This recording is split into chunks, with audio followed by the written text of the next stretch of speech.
donc c'est une unité de production d'une exploitation agricole familiale dans laquelle je suis le maillon d'une chaîne de 14 générations avec une autre génération nouvelle parce que j'ai 2 de mes enfants aussi qui m'accompagnent dans cette aventure. Et donc c'est une exploitation agricole qui est spécialisée dans la production du sapin de Noël issu d'agriculture biologique et qui consiste à mettre aucun entrant phytosanitaire dans notre mode de culture. Et sur cette exploitation agricole, donc on a à peu près 50 hectares de sapins de Noël qui sont sur notre surface foncière et ça représente à peu près un peu plus de 500 000 unités de sapins de Noël qui sont donc en production. Et ensuite, on coupe à peu près environ entre 12 et 15 000. On aimerait arriver à 20 000 unités de sapins de Noël par an. Cette année, ce serait un peu compliqué, me semble-t-il, parce que les portefeuilles sont un peu plus maigres. Les circonstances économiques font que c'est un peu plus compliqué. Comme mon avis, on aura un peu moins de sapins de Noël qui seront distribués. La vie est faite de concours de circonstances. Quand je suis converti sur la production de sapins de Noël, c'était déjà une exploitation qui avait un protocole en grande culture de production en agriculture biologique. Et qu'on a lancé donc cet élément de production de sapins de Noël en grand volume, et comme j'étais déjà en agriculture biologique, j'allais pas refaire marche arrière en disant je vais repasser à du conventionnel. Donc je voulais continuer cette politique et cette stratégie de l'agriculture biologique. Et quand je me suis retourné auprès de mes organismes de contrôle, ils m'ont dit écoute, on n'a pas vraiment de référence au niveau du sapin de Noël en agriculture biologique, mais à partir du moment où tu donnes une traçabilité, que tu ne fais pas de désherbage chimique, que tu ne mets pas d'hormones de croissance, que tu ne fais pas de traitement fongicide, pas de traitement insecticide, nous on t'accompagnera et on te labellisera donc les sapins de Noël en bio. Alors il y avait déjà dans les années 2000 en Allemagne, il y avait déjà quelques éléments là qui étaient faits, mais ça a toujours été timide. L'agriculture biologique au niveau du sapin de Noël, ça représente moins de 1% du marché du sapin de Noël en France aujourd'hui. Mais ça devient, en grandissant, aujourd'hui on se retrouve une dizaine de producteurs, donc on a même monté une association française des producteurs de sapins de Noël bio.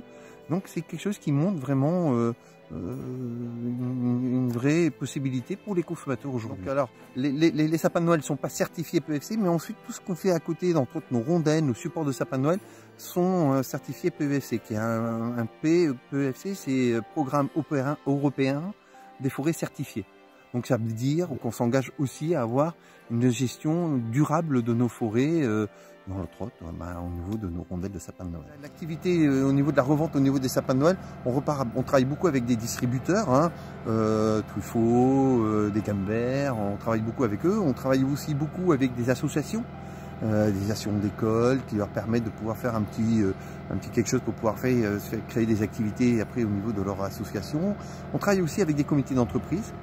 On travaille aussi beaucoup avec les collectivités. Les collectivités ont besoin d'une gamme très complète au niveau des sapins de Noël, des grandes tailles, parce que là, par exemple, la mairie de Muret sur le truc nous prennent une dizaine de sapins de Noël de grande taille.